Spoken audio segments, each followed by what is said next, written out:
Hey you guys, all right, you asked for a bullet journal video and so I'm giving that to you today. So I'm actually going to set up my month with you so you can see what I do for that. I've got you here on my library page. So it's currently mid-March and you can see that I've read a few books this year. So the ones that haven't been coloured in are the ones that I'm currently reading, and the ones that have been coloured in are the ones that I've finished. I've decided this year to kind of group them by colour. I thought that would be cool because it's what I do on my shelves, you know, in my normal library, my real life library, if you will. So I thought that would be fun. So I've just got you here on this page just so we've got something interesting to look at while we do this opening. We're in mid-March and I'd like to get my April done. So what I do first is I just do a very small grey lead marking of where everything's going to be. It is the same month to month, so it's quite easy. So I've got my review page here, and this is going to be my cover page for the month. So I'll show you what they looked like last month. So this is my February review page and this is my March page. Now this is like my cover, sorry. So this is a bit more sort of artistic than I usually go, but I've been enjoying getting a little more artistic again. And I actually put my bookshelf for the month on this page as well. So I like to keep note of which books I am reading and have finished reading for the month. So these are 3 that I have going at the moment, and I've only completed the 1 for the month. And just, you know, something a little fun. And I've got 2 ribbons in this book. This is, I know everyone's supposed to do this proper stuff, aren't you? I don't recall what it's Lechocorum or something. I was teaching my son how to write things neatly. He's super into Godzilla. This, Lectrum something, 1917. I get the A4 size and I use the dot grid pages, okay? My other tools are just a grey lead and a fine liner. I use Artline 0.4. It doesn't really matter, whatever. I know people get super specific, but just a fine liner, a grey lead and an eraser is all you really need. I add some colour too, so I use some coloured pencils. All right, so that is what essentially these 2 pages are going to look like. And then here, this is going to be my goals for the month. So these are my March goals. Again, normally I don't kind of draw anything here, but I liked, I don't know, I'm just enjoying adding some artistic flair into that. And then this page here will be calendar and then my habit tracker. You can see I haven't been great with my habits this month, but that's okay. We are just curiously seeing what we're up to. And then after that, I've already drawn these up. Normally when I do this on my own, I don't put any grey lead in. I only do it page to page. Although in February, I actually for the first time stuffed up my weeks and I added 2 of the same week. So I ended up, it just drove me crazy. So I've actually started now drawing in the week in grey lead at the top here, so that I know. So I've just done these in grey lead just to make it easier for this video. This is the last week of April, which I'll show you how I draw all that up. Let's jump on in and start fine lining. Super fun. When I draw as well, I always do it on an angle. So I'm going to try my best to do this so you guys can see okay as well. And I have a feeling it's not gonna, I normally do it really close to me over here, but I'm trying to do this so you guys can see well. Now what I do for the calendar here is I do boxes of 6 down, 6 across, and I count out. I like to do my calendar days from Monday. So starting Monday through to Sunday. It has never made sense to me that Sunday is the start of the week. I just, even as a kid, it's like, what is that? So no.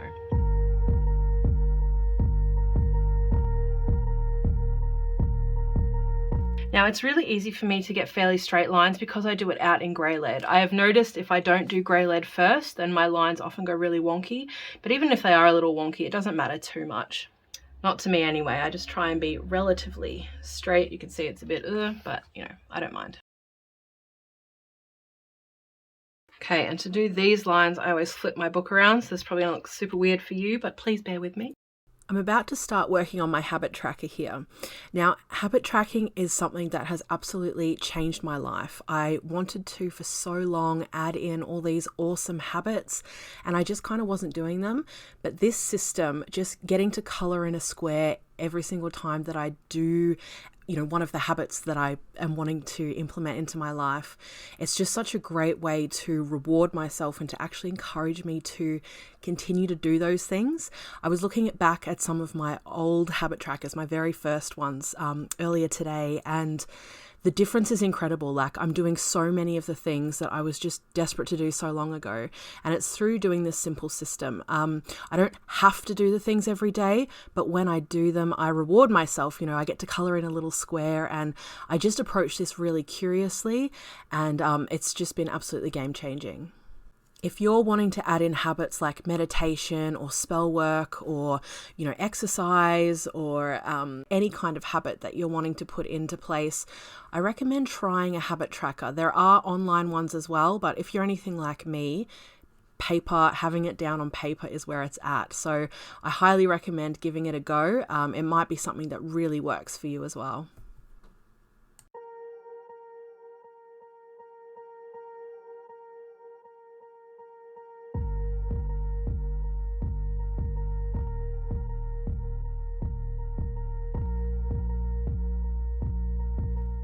Now I'm just looking this up here. You can see I've got a wireless, which is nice. I can move that out of the way. I actually used to use this fantastic website called Planet Watcher, and they have just taken it down in the last couple of days, and I'm so mad about it because it's where I checked all the moons and everything like that, and you can check the exact time on there for your location and all that kind of stuff.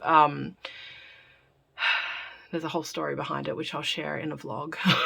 But so now I'm just going around and I'm trying to find the exact times, and here we go. Now at the back here is where I keep different cutouts, and I actually use little moon pictures. So we don't really want to stay on the ugly page, do we? Godzilla. So I use 2 little moons, 2 little dark moons and 2 little full moons each month. Why is my handle shaky? Ugh. Alright, so I'm trying to keep these neat for you guys. Alright, just cut these out. Like all witches, I like to know when the moons are happening, and usually I will go outside and just look for myself what's happening with the moon, but sometimes I get really busy and it's just so handy to have it right in front of me on a piece of paper, especially when I'm planning spell work. Normally I do this at the end, but I'll just show you now. I need to get my glue stick. Everything at my desk is like right in a handy location where I can easily get it, because that's how I roll.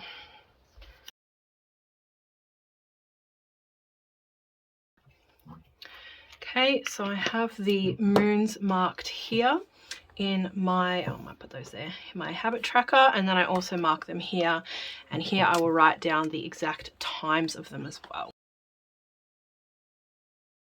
And then we get to the first week. So as you can see, I've already marked it out. So what I do is I leave an 8 line gap at the top here, and then I do 3 lines for the top little box and then 6 lines for the bottom.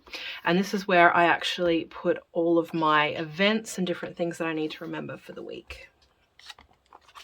And I always turn it up this way. I don't know why, but it makes it easy for me to do the drawing.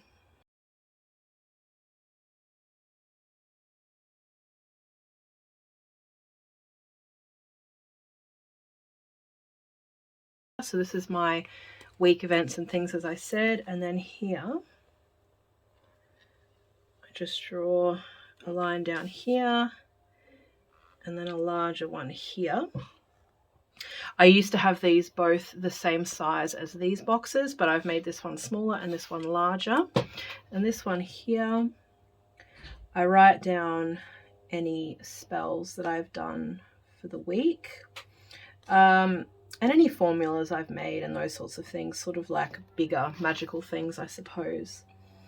And then down here I've got a notes section. I should probably name it something else, but I write down all of the things, sort of the bigger things that I need to do for that week. So I'll write down larger work tasks that I want to get done. And if there's anything like, you know, maybe I want to dye my hair, or maybe there's a certain spell I want to do, or, you know, other things like that as well. Just sort of the bigger kind of projects, I suppose, that I want to do, I'll write those in this section.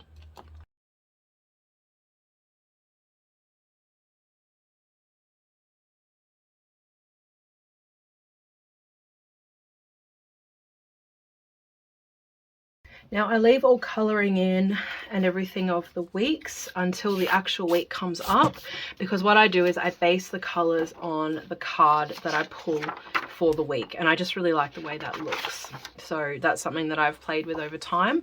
Okay, then it's time to do my boxes for the week. So you can see this grey lead here. I don't know if you can see actually, but I've left a little gap. And what I actually like to do is I put the planetary sigils for each, or symbols for each day in there. I just like the way that it looks. Like by this point, I know what day each one is, but I just like to have them there. I love using the planetary sigils to mark the days. I used to also write the name of the day next to them, but I just kind of like it like this. It's always the same for me every day, you know, Monday through Wednesday at the top, Thursday, Friday, then Saturday, Sunday. And it's kind of, I don't know, it's just like a little extra, you know, witchy thing, I suppose, to add in. I didn't used to cast spells by the day. I didn't used to use planetary days. But it's something over the last couple of years that I've started experimenting with. And I've found it really, really useful, particularly for the way that I kind of work my magic. So I tend to not be super in the box, shall we say. I like to give myself quite a bit of freedom of movement, and that's what really works for me. I would prefer it to be, I guess, a little bit maybe more sort of constructed, but I need that movement. I need the space to kind of fit in things around my busy life, right? So I really like to use the planetary days as an extra correspondence. I feel like it really adds oomph to my work. I don't always use them, but the more I use them, the more aware I am, obviously, of the days. And so it tends to be a thing that I really do kind of focus on. If I need to do a thing at any given time, I will do it. I don't let the moon phase or the planetary day, if it's, you know, not correct or whatever, stop me. But I really like them as added ingredients. So if this is something that you're not too aware of, I do recommend that you know, have a look into it, check it out. It might be something that really works for you. It's very simple once you kind of, I guess, get used to it. But it can be a really, really wonderful thing to add into your spells. So Monday is the day of the moon, Tuesday is the day of Mars, Wednesday is Mercury's day, Thursday is Jupiter's day, Friday is for Venus, Saturday is for Saturn, and Sunday is for the Sun. And all of these have their unique energy signatures that you can add into work that you're doing. And you don't need to be boxed in by them either. So you can add in a planet into your work that sort of doesn't maybe classically line up with what you're doing, but you've got that kind of energy there with you. So let's think of an example. I like to use the moon for illumination. And if there was something that I needed clarity on, even though it's to do with the mind, and I would probably typically go to Wednesday being for Mercury and to do with the mind, I might want to bring illumination into a spell that I'm doing. So I would then, you know, do some of the working on the Monday. Now, the way that I'm thinking about it here, or the way that I do it myself, is that I actually do spell work over multiple days. So there are some times when it is just one day, it's a very specific spell, but many spells that I do are, you know, ongoing. And that's when I will add in these different days, these different correspondences, and kind of work it that way. Essentially, I am layering energy into a working to create this robust weaving of all manner of energies, depending on what it is that I need. I don't know how useful this will be for you guys, but it might be something that interests you, or perhaps, you know, I don't know, is something that you want to try. I'm not sure how clear I'm being right now. Not doing this on a good communication day, clearly. It's not Wednesday.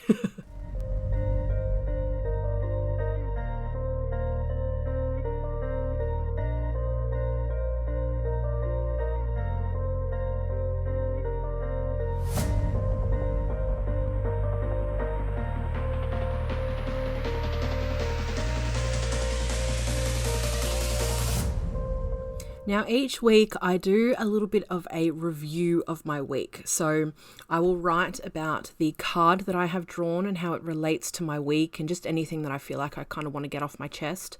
And in the other section over on the side, on the right-hand page, this is specifically for work stuff. So I just kind of, explore that a little bit, what I achieved, what I didn't achieve, and what I want to achieve for the week to come, where I need to put my focus and my energy to ensure that I have a really good week the following week, or a better week than the one I've just had. Okay, so we're just going to head back into the March month because the dark moon is on the very 1st of April. And as you can see, that is in the previous month. I always do organize it so like this end month, whichever month has the most days in it. So this one, April's got 3, so therefore it's in the month of March, if that makes sense. And then we go across and we're in April, and then we go to the 17th, which is the full moon, and stick our little moon in here. And I'll write the times underneath this as well. I write the times as a way to organize spell work coming up. So I know that this one, I believe that was 4:55 a.m. my time. So if I was doing full moon spell work, if I decide to do that this month of April, I'll do that actually on Saturday night in order to get that, full moon energy with the waxing full moon rather than at the waning time. So this is why I like to actually write the times down. And now for the fun part, the cover page. So I drew this out in grey lead without filming it for you guys because I figured it'd be kind of boring to see it being drawn twice. So I'm just going over it in fine liner here, and I will add colour as we go. In the past, I've kept these pages really simple. I've literally just had it as I've written the name of the month, and that's kind of it, And then I sort of was playing around with adding just like a little picture or a little something.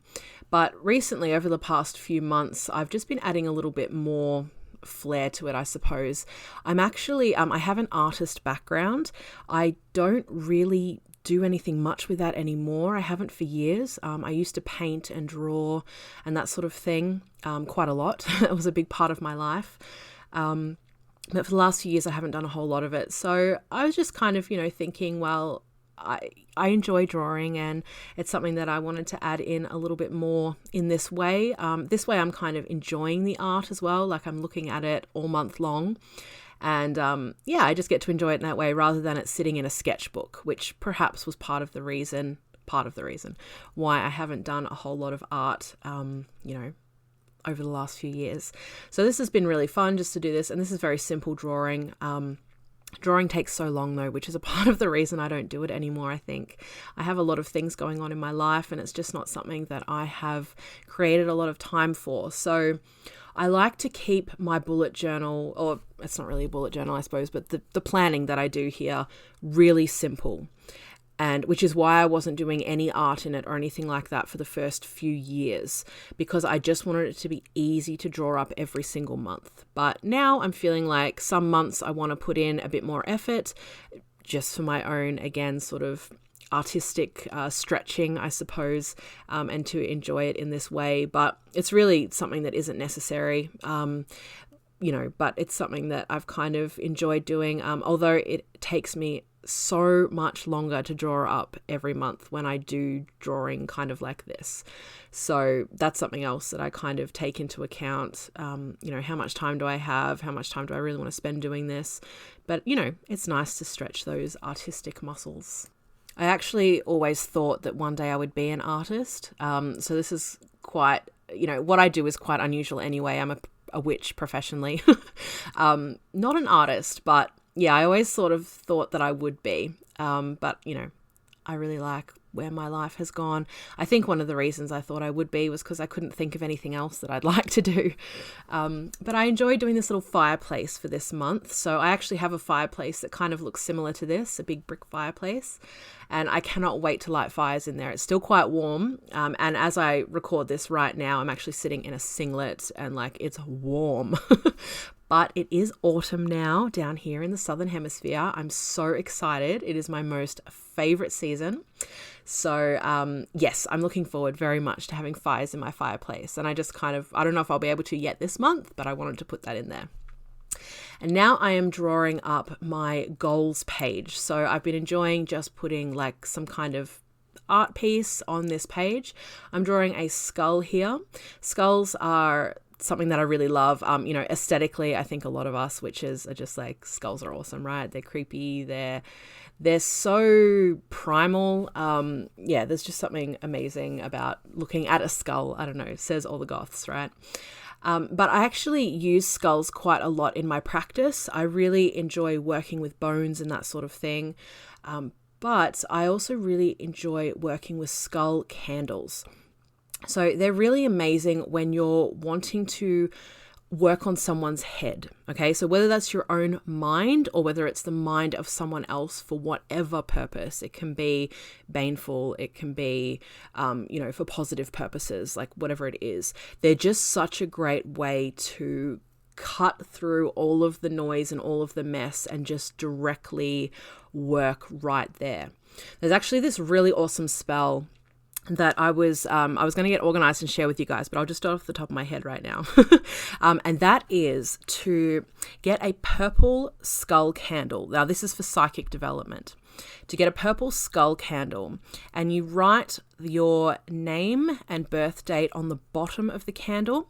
You can actually open up the bottom if you want. You scrape out a bunch of the wax. You can put a piece of paper with your name and some personal concerns inside the skull candle, and then you seal it back up with wax if you wanted to do that, or just write on the bottom. And then you write all around the skull what it is that you want. So in this case, we're using a purple skull. It's for psychic development. You can write clairvoyance. You can write clear messages. You can write stronger intuition. Whatever these keywords are, whatever it is that you're wanting to develop, you could even use, you could write down specific divination systems as well. So like mastering the tarot or whatever it is. Now, with this skull candle, you burn it over many days. So most people will have, or many people will have, a specific set number of days. What works best for me is to put the energy into it when I have the energy. So having a set number of days is awesome, and I do work that way sometimes. But I think for something like this particularly, for mind work and for something you're really wanting to change in yourself, to actually go to the spell when you have a lot of energy and burn the candle while you are putting your intent and focus and energy into it. So if that's 5 minutes, fantastic. If that's half an hour, brilliant. If it's 2 minutes, that's okay. And you snuff the candle when you are done. And so before you actually get to the stage, this is why I should have been planned because I'm going all over the place. Before you get to the stage where you're burning the candle, I recommend that you keep it on your altar or somewhere special for multiple days. So I would do it for 3 usually, 3 to prepare unless it feels like it needs more. And you speak to the skull like it is yourself. You spend time connecting with it, putting your energy into it before you even get to the stage where you burn it. And then when you burn it, you are, again, fully focused. Your intent is getting pushed in there. You are focused, and it's a really, really powerful spell. It's one that I have used on multiple occasions, and I can tell you that it works really, really well. So I hope that made sense and was something that you could kind of follow along with. But yeah, it's a really, really wonderful spell. I might put a bit more information down below. That might be easier for you guys. I've been enjoying drawing crystal balls lately. I have a couple of small crystal balls. I've got a rose quartz and a selenite, but I really want a big clear quartz. I don't think I'm ever going to be able to afford it. Maybe, never say never. So I think I'm going to have to go a big glass one. And that's something that I don't know, I just really think they look so gorgeous. I really enjoy scrying too, although I prefer scrying, I must say, with candle flame. That's my preferred scrying method. But, you know, I mean, who can go past a big ass crystal ball, right? Is there anyone else in the house that wants one of those? Seriously. So I just wanted to encourage you guys, if you are interested in starting your own paper planning, which I think many of you are, because this was super requested, like the most requested video that I think I've ever had. If this is something that you're wanting to begin, my recommendation is to go into it knowing that it's going to take you time and experimentation to find out what it is that you need, like what actually works for you. So go into it knowing that. What I did was I searched around YouTube for a bunch of different ideas. There's so many people out there doing so many different things. So have a look at what other people are doing and then just start an experiment and give yourself the time and space to try new things for a while. And know that when you do find the system that works for you, like, oh my God, it's so worth it. Try different things. I recommend not spending a huge amount of money on materials or whatever until you've tested some stuff out, because there'll be things that you don't even know, like work for you or don't work for you or whatever. So if you guys want to see how I've kind of progressed in my kind of paper planning journey, let me know. As I said, I was going through some of my original ones today, and it was just like crazy to see, you know, sort of where it started, and just doing this just helps me feel so much more organized. Work has really, really picked up for me in the last few months particularly. So I'm needing to kind of rework things again. As I film this, or as I do this voice recording now, it's actually mid-April. So things have already changed in my bullet journal. Sorry, I keep calling it a bullet journal. It's not actually a bullet journal. I know the way I do it isn't that, but things have changed in my planner a lot. I'm adding in a lot more information with work. So I'm needing to work out how to make this system kind of work really well for me and help to keep me organized. So I'm going to be doing some tweaking over the next few months. And, you know, I'm excited to kind of see if it helps me kind of with bigger projects and things like that.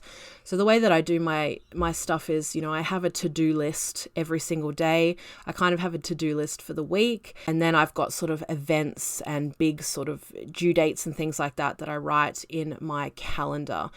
But I'm wanting to play around with systems where I can actually do project planning.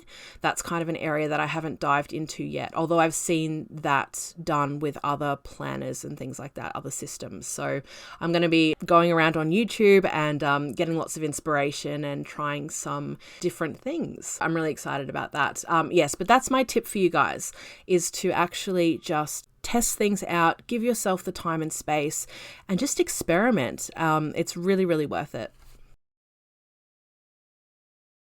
Okay, you guys, my camera shut off. It actually died partway through me doing this, which is super annoying, but it was kind of at the end anyway.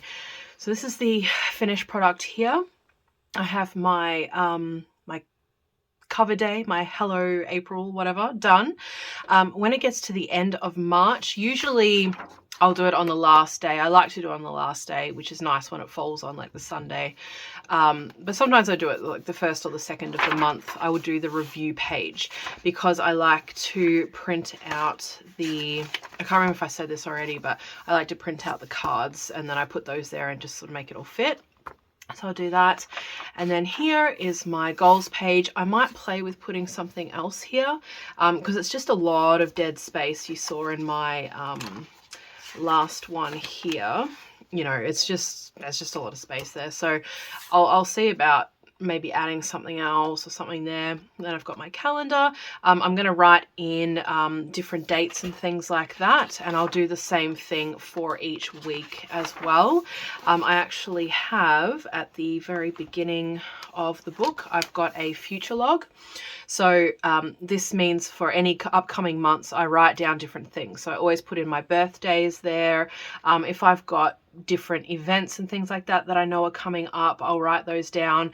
Usually the closer I am to the month, the more it's going to fill out. So for April, for example, I've got a birthday, and then I also have daylight savings end. Daylight savings ending is a really big deal to me, so it's sort of like one of my sacred days. I like it when it's not daylight savings. And then I've got Florida water here, so I just put the date at the end. I'm brewing up a batch of Florida water at the moment, so it'll be ready on the 2nd, so then I know I can strain it and start using it. And then, you know, term 1 and term 2 for my son's school. So term 1 ending and term 2 beginning again. So those are the things that I have for April at the moment. So I'll add those into both my calendar and for each day of the week as well.